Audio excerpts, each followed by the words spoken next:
Hi everyone, I'm out detecting in my garden on this beautiful autumnal day.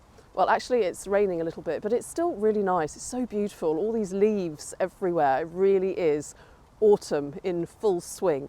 But anyway, I've just dug a signal and I can see that it's a ring, so we're going to take a look and see what kind of ring it is. It looks a bit like a signet ring.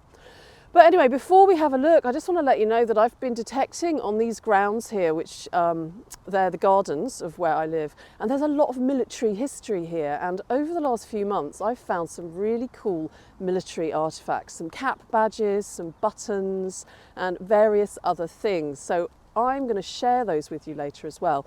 But for now, let's just take a look at this ring. Okay, so I've just dug this, and we can see very clearly that it is a ring. Very exciting, looks like possibly a signet ring. And wouldn't it be amazing if there was a name on it or something like that? That would just be my dream kind of find. Let's get the mud out of there. Yeah, it looks like a signet ring, doesn't it? I've actually got my, cybrator here with me, which is something that Simon of Sci Finds invented to get the mud off artifacts without damaging them. So this is a really good opportunity to try it out. So here's the cybrator. Look, it even has a little picture of Sci Finds on it. And yeah, as you can see, cybrator, you can actually buy these on Simon's website. So what we do is we squirt the artifact like that.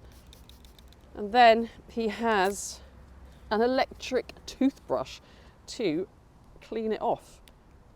Hence the cybrator bit.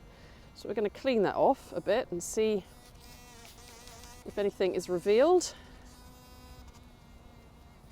And because it's a nice soft bristled brush, it's not going to cause any damage.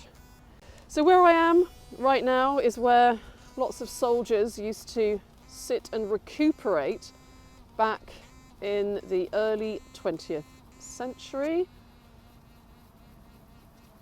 and during the First World War. So this could have belonged to a soldier. Okay, you can't see a great deal at the moment. Let's see what we can see when I get home. Now it looks like we might have a coin here as well. So let's take a closer look. I've just dug a signal here and I can see a rounded edge here, just there. So it looks like a coin to me. I think, yes, it is a coin, look. Yep, that's a coin, quite worn actually. I think that is a Queen Victoria. So probably a Vicky halfpenny. I'll show you a little bit better when I get home. I'll put a picture up. So I'm having a really lucky time. I've just dug another coin and all these things. Look, I've got 3 little artifacts here in the space of about 10 minutes. We've got a Victoria, a signet ring, and now this, I believe, is a George the 6th, I think. A little George the 6th halfpenny. So we're doing really well. So let's see if we can find something else. So yeah, as I was saying earlier, there's quite a lot of military history in this garden. And so, you never know, we might find a cap badge or a military button.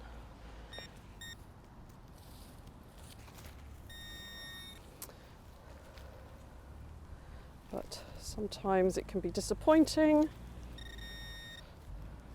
What's that? Oh.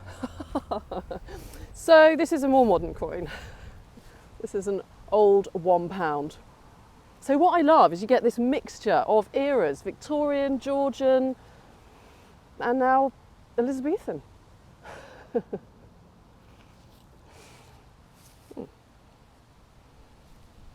Cool.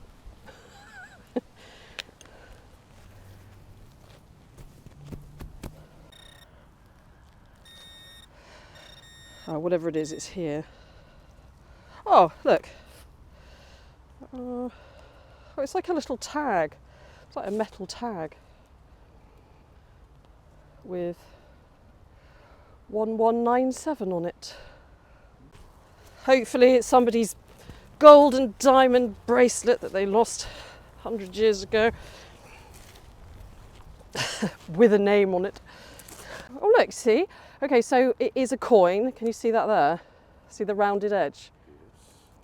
So I'm predicting that that's going to be a halfpenny of probably Georgian, maybe Victorian. Yeah, we can see Britannia there. And we may have to use the cybrator here. Let's get this out. Give it a little little squirt. And then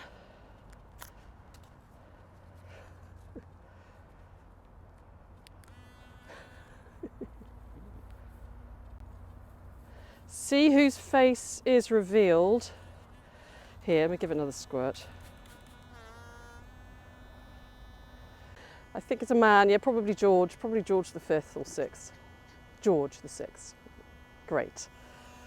Well, aren't we doing well today?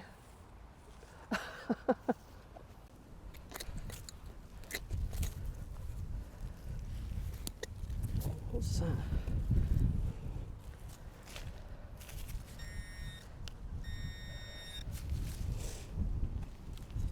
Oh, what's that?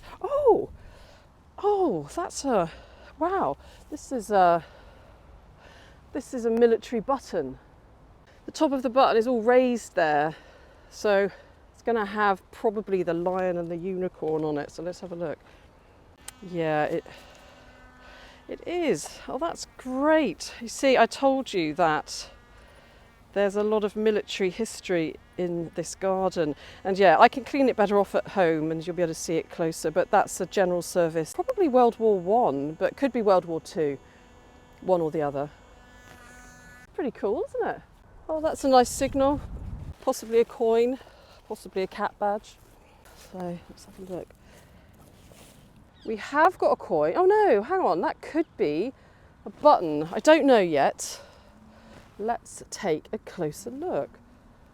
Now that's, oh, that is such a nice button. That is a really nice button. That's lovely. Oh my gosh, I can't see what it is. I think it might, is that a naval button? Can you, yeah, there's a fouled anchor on there. Now that's really interesting. This is actually a naval button. I'll clean it up later, but you can just about make out the crown and the fouled anchor there, unless I'm much mistaken. Excellent. Woo! Results. That's so interesting. So they had naval people here as well. Or maybe it was somebody visiting somebody. Gets the imagination going. So I just got another lovely signal. I've dug it and I can see straight away what it is. Just here, it's another coin. Let's see what it is. It is a ship halfpenny.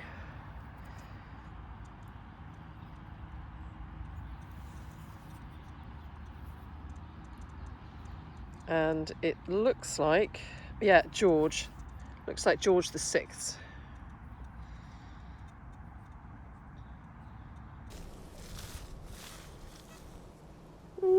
It's quite a nice signal. So I've got a nice signal. I'm going to give it a little dig. I'll do a nice little plug. That's how we dig these holes so that afterwards there's no trace of a hole. Result, I have found a cat badge here. And I am really happy. Now, I have found a few cat badges around this area. It's no surprise because this was a military hospital. And I was thinking that this was going to be a British Army Medical Corps cat badge, but I don't think it is. What's this? Royal Military something. I think it's time to use the cybrator again.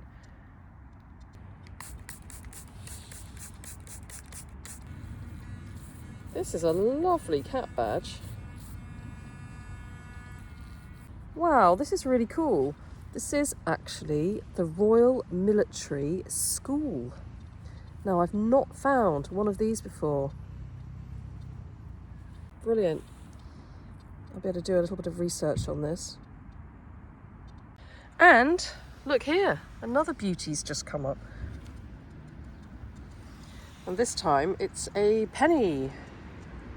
And who have we got on there? Who have we got on there?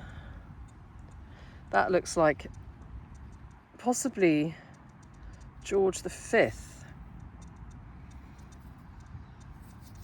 There's Britannia.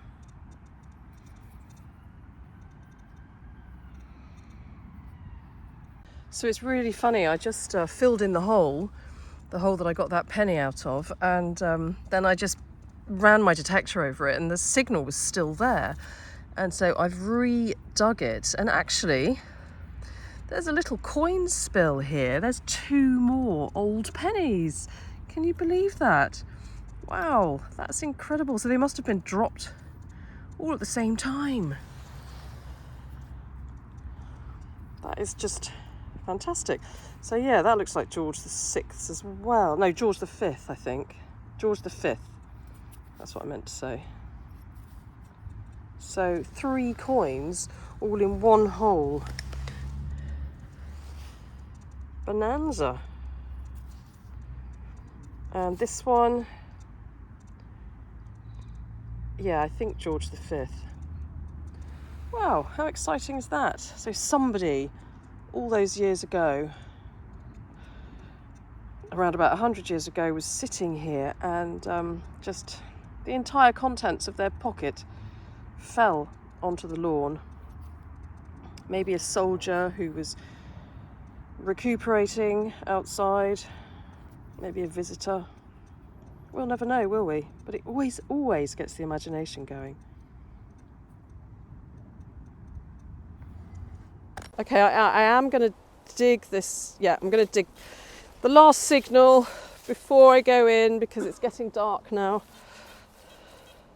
Any detectorist will know it's always hard to tear yourself away, but I'm ready for a cup of tea.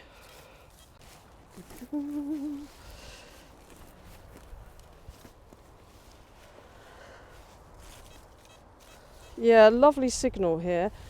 So I'm quite hopeful that it's going to be something good.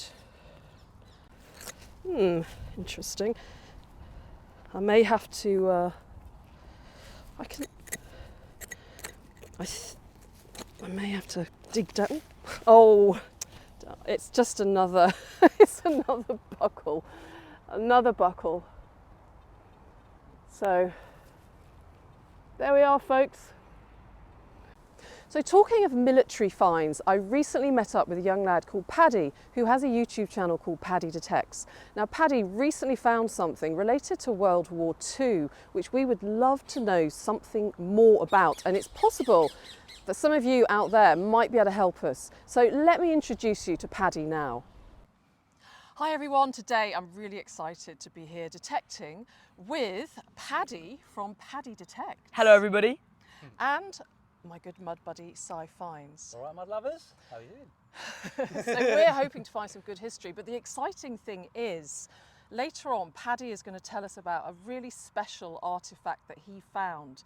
And we may need your help to do a bit of research about it, so stay tuned for that. But now, let's get going. The field awaits. Let's go.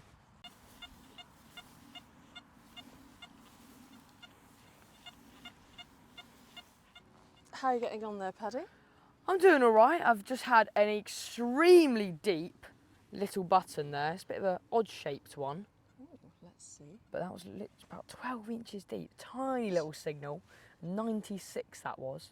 96. Bit of an And you're interesting using one. the same Yes. machine as me, aren't you? I'm on the ultimate programme, but I've put it Ultimate. up to 31.3. frequency. That's very technical. I'm not that terribly technical with mine. I just turn it on and away I go. That's And I nice. also had a very, very big buckle here. Oh, wow. Again, that blew my ears off. Another 96 that Oh one my was. gosh, that is the buckle to beat all buckles, I isn't know. it? Never seen one quite like that though, with the 2 bars across. No, it's really heavy duty. Maybe military or... No. Might have been like a Shire horse buckle. Well, yes, actually, you're right. Maybe it came off of a harness. But not sure on the age, but give that a research when I get home. Hopefully get a date range on that one. But Yeah. doing well so far. Excellent. How long have you been detecting, Paddy? About 6 years now, so quite a long time, and it's been amazing. I found some awesome things. Oh, got a little signal. That is a lovely signal, a 96, right by. It's a ring pull. Don't think so. I think this one is going to be a coin. What do you reckon, Nick? A 96. Well, if it was me getting a 96, it probably would be a can, a tin or something, or it would be an old rusty bolt or something. Right on the top there. Oh, Is that it there? Oh, it could be a cartwheel, you know. Oh, is that there? Look. I think it is going to be a cartwheel. Oh, I don't know. It's definitely a coin. Yeah. Oh, I don't know. Oh, vibrator. Lucky size here with his vibrator. Get all the mud off first. Oh, I don't know. It's quite an odd shaped coin. I don't think it's a cartwheel. It could be a Georgian penny. Oh, I can see some detail on there. That's right. Turn that vibrator on. Oh, it's only going to be a nice one. It's going to be, I'm pretty sure, you can just make out Britannia there. I think it's going to be maybe a really early Queen Victoria penny, or maybe like a George IV or a William IV. I think. Let's have a look. Yeah, no, it definitely is. It's facing left. I'm 99% sure that's going to be a George. Is it George IV or William IV? No, I think it's going to be a William IV. Yeah, have a little look. Yeah, that's William. Oh. Yeah. Oh no, it's George. Is it George? George or William? Because George III faces right, and he's It facing. looks like he's got a hat on. Left. He's facing left, so surely it's got to be a William IV then. No, George IV. I'm saying George IV. I'm saying George IV. It's George IV. That makes sense. George IV penny. Well done. Wow, very happy with that. Done. All thanks to the vibrator that it's that lovely condition. What a great advertisement.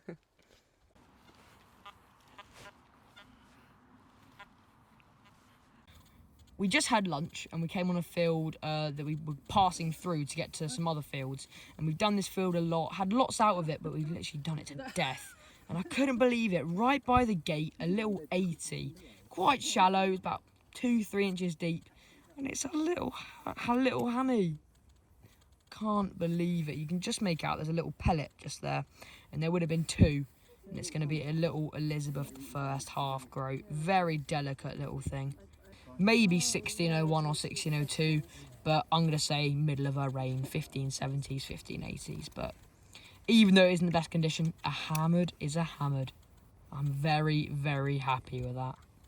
So it is pretty much right where this small little dip is, I'd say, that Carl found the lovely little prisoner of war silver bit. Just around here. Really strange. It's just, I don't know why it would be here.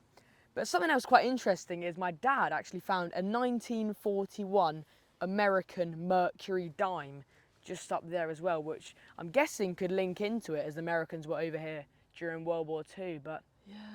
really strange. Yeah. Wouldn't it be great if that little tag could speak Yeah, I know. and tell us how it got there? Yes, it'd be very, very easy then, wouldn't it?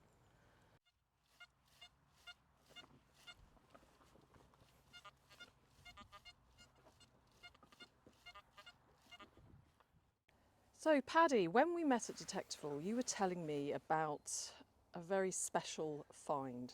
Yes. So what I have in my hand right here is a very, very special little find that I actually didn't find myself.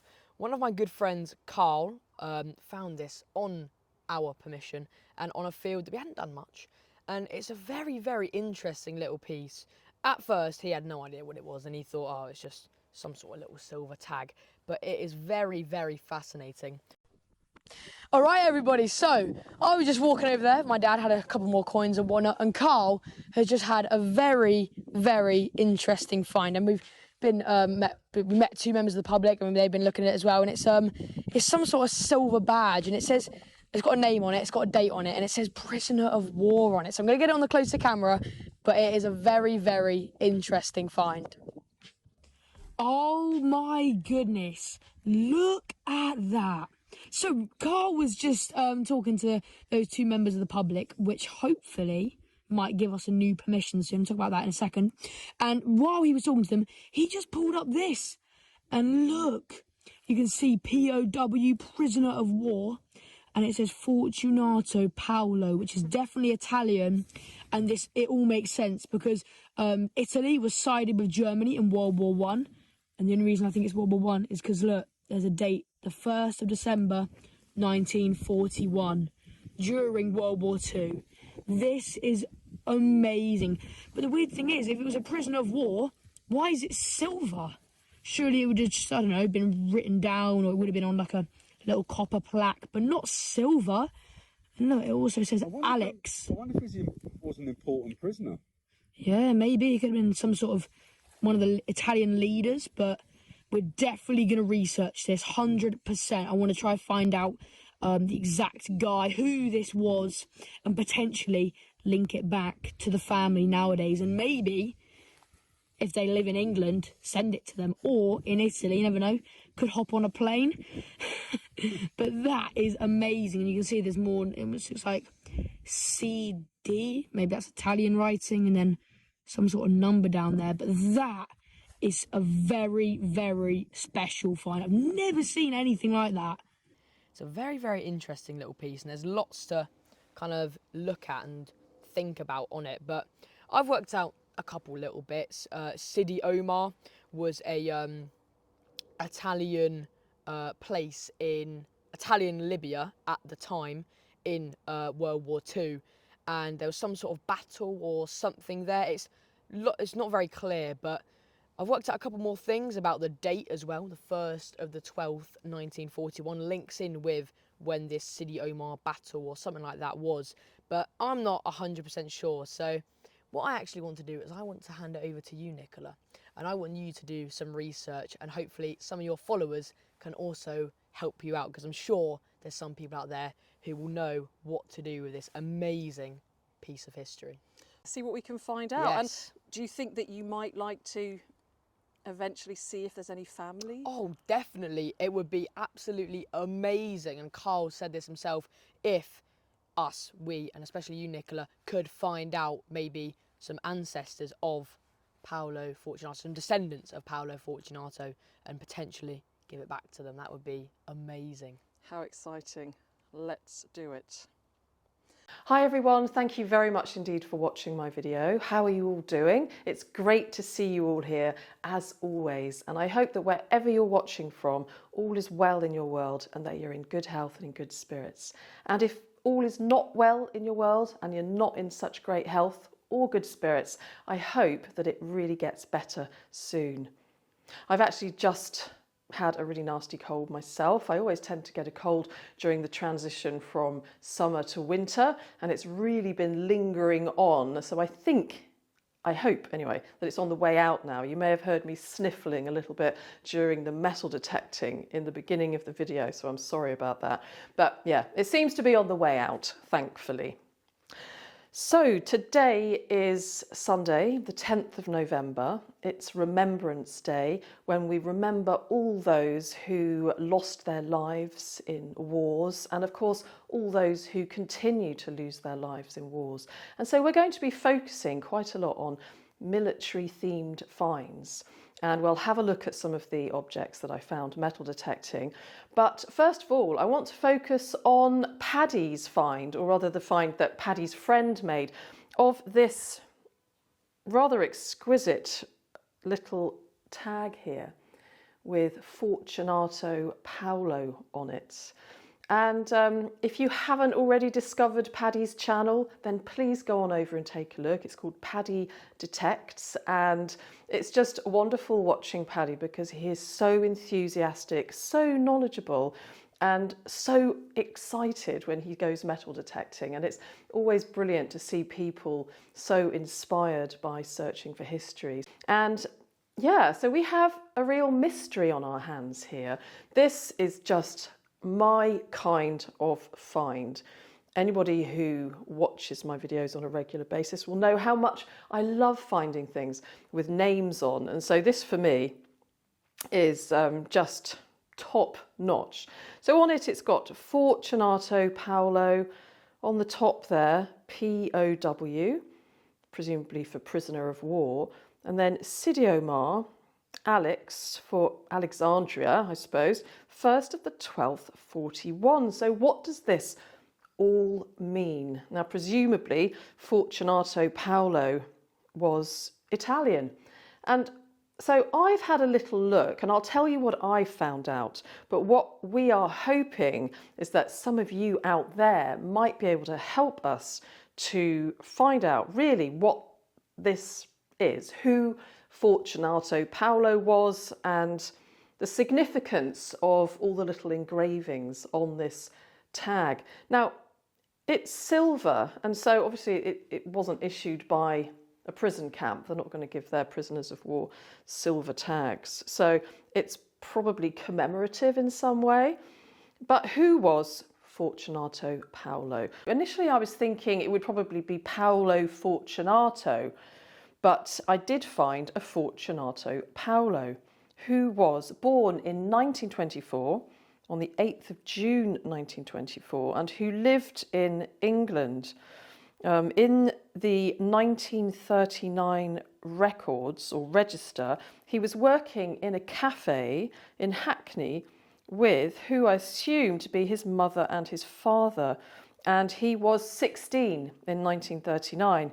Now, there's also a record under the record set Britain, Enemy, Aliens and Internees, First and Second World War. There's a mention of a Fortunato Paolo, the same one, born on the 8th of June 1924. And he would have been 16 and would have been interned in Britain. So the tag was found near Basingstoke. There was a prisoner of war camp not far from Basingstoke, apparently. But what's the Sidi Omar about? That's what's kind of thrown me a little bit. I'm not sure what the significance of that could be. So, yeah, do you know? Do you know? I also wrote to a professor of modern Italian history called John Foote at Bristol University, who kindly referred me to Phil Cook, who is also a professor of Italian history and culture.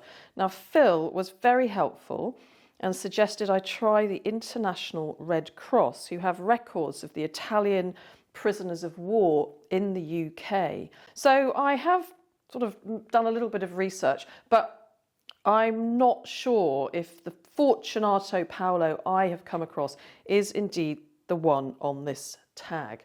Can you find out anything more? Please let us know, because we would love to know, and I know that Paddy would really ultimately like to return this tag to Fortunato Paolo's family. So over to you. Can you find out anything? We'd be very, very grateful. So let's now take a quick look at some of the finds from the earlier part of my video when I was metal detecting in the garden. And the garden used to be part of a large military hospital which was built around about the time of the Crimean War, and which would have had soldiers in it right up to World War II. And so plenty of finds to really evoke the images of these soldiers from the past, and as well as coins which obviously tumbled out of their pockets as they were walking along or sitting down on the grass, there's plenty of other little objects, military related, including buttons. And there's this button here, which is a general service button. Now, I've got plenty of these from the River Thames, and one of my favourite is a button that still has thread on it, which would have come from the uniform that the soldier was wearing. I always find it quite incredible that this thread survived all those years. So a nice general service military button here, which must have come off of the jacket of one of the soldiers in the garden. We've also got this naval button, maybe an early Royal Marines button. Also the cap badge. Now the cap badge, the Royal Military School cap badge. I have put it down somewhere, would you believe it, and can't lay my hands on it. I've looked everywhere in my flat. I can't believe that it's probably been in the earth for a good 100 years. It's been found and now it's been lost again. So luckily I've got a photograph. But the Royal Military School, I haven't found very much out about a Royal Military School. There's a Royal Military Academy that wasn't very far from here, near Woolwich, so perhaps it's linked to that. But again, if you know anything about the Royal Military School, then please do let me know. I'd love to hear from you. Just a couple of other finds. The ring, which you saw me find at the very beginning. It's here, and it's a very pretty ring. I don't know if it would have been maybe for a woman rather than a man. I think it's copper alloy. There are some stamps, hallmarks inside, but there's sadly no initials or anything like that. But it's always nice to find a ring. And I wonder if whoever lost it was very upset and spent a long time scrabbling around trying to find it. It looks quite old, so maybe it belonged to a soldier or a soldier's girlfriend or a nurse.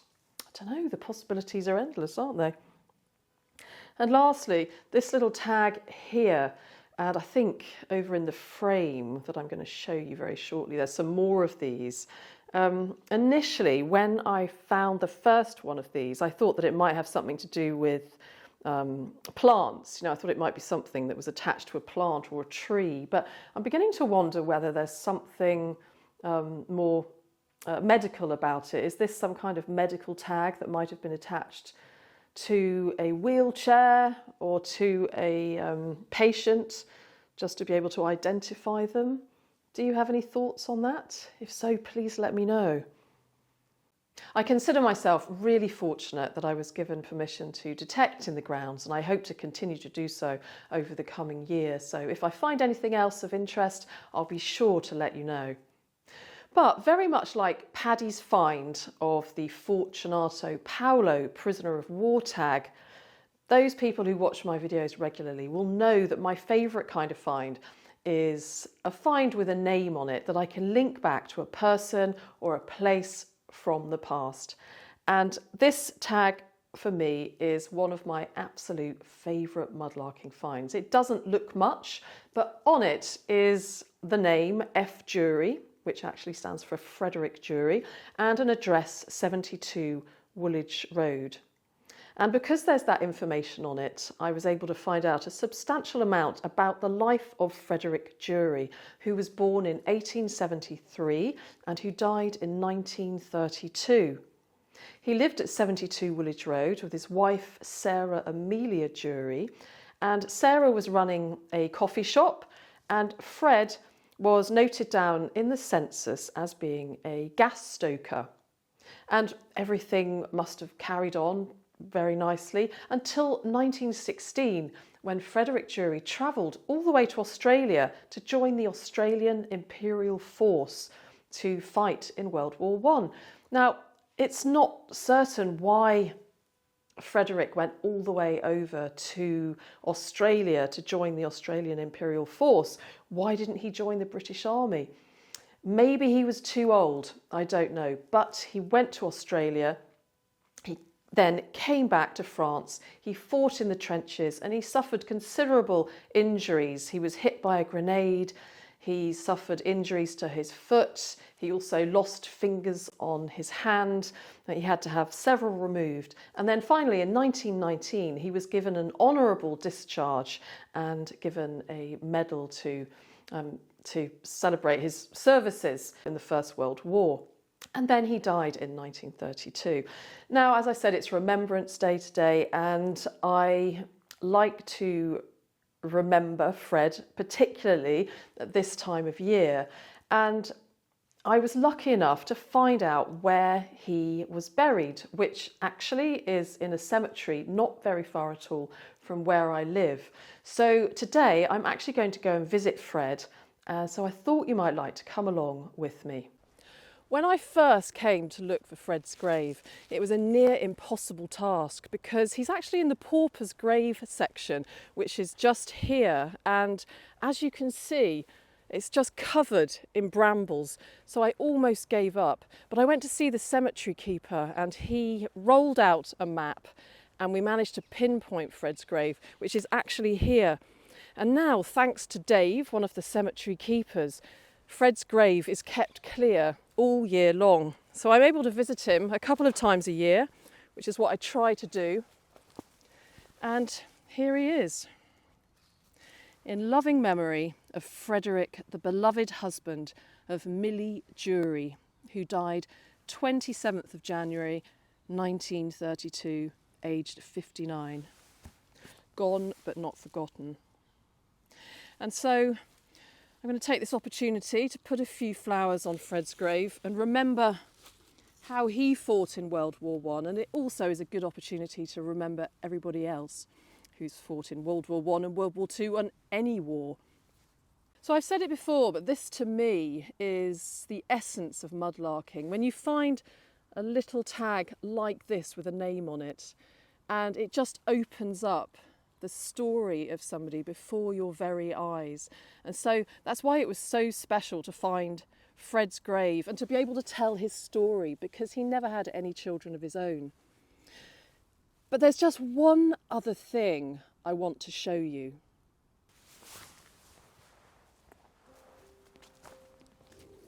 Now, I always knew that Fred's wife, Sarah, was buried here in the cemetery too, or shall we call her Millie, because her middle name was Amelia, so her nickname was Millie. So I always knew she was buried here too, and I tried to find her grave, but without any success. I had the reference number, but I couldn't find it, so I pretty much gave up. But I spoke to Dave, the cemetery keeper, again, and earlier this year I got an email from him saying that they had found Sarah's grave, which was not that far from Fred at all. I'm going to show you where it is, but that there was nothing on it, no stone or anything. And he asked me if I'd like to go and see it. And of course I did. So he took me to see it, and come and take a look at Millie's grave.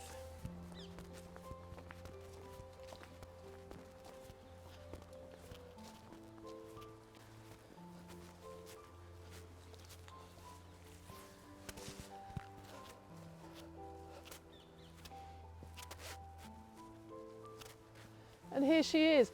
And as I said, there was no stone on Sarah's grave. There was nothing at all. And I was so touched to find out that Dave and his colleague who work here at the cemetery had actually made, or had made, this little wooden cross for Sarah Jury, who died on the 14th of March 1936. And I'm so grateful to them for doing that, because it may sound a little bit strange, but I always had a sense that Fred wanted to know where his wife was. And so now, being able to find Sarah's grave like this, they're really not very far away from each other, and it's just very special. It sort of completes the story. And Sarah, this rose is from Fred.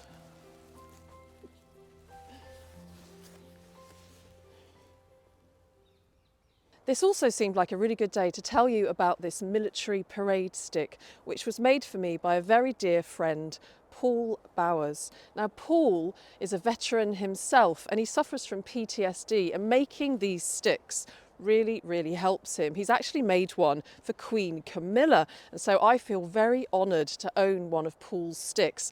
Now I'm going to show it to you. It's absolutely beautiful. He makes them for veterans, for soldiers, for anybody who wants one really, and I'm going to put his Facebook site here. But this one is very special. You can probably see he's even incorporated a pipe. There's a number of old coins also in the wood here, and there's a special little engraved piece here with my name on it. So all in all, it's a beautiful piece of craft work which Paul has made. And so if any of you are interested in having a look yourself, take a look at Paul's Facebook page. And thank you so much, Paul, for being such a dear friend and for my beautiful military parade stick.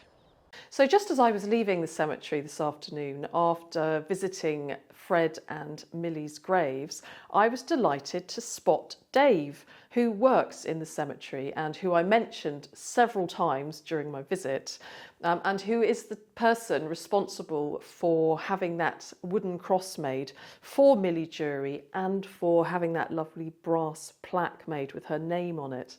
And Dave also keeps Fred's grave accessible and free of brambles. And so thank you so much, Dave. Thank you so much for doing that. You really do go above and beyond, and bless you. It was just so kind of you to make or have that cross made. Such a lovely surprise. And I know that Fred and Sarah Jury, or Fred and Millie Jury, are up there smiling down on us, so thank you. And thanks for letting me have my photo taken with you, and thank you to Kenrick Rowe for taking the photograph.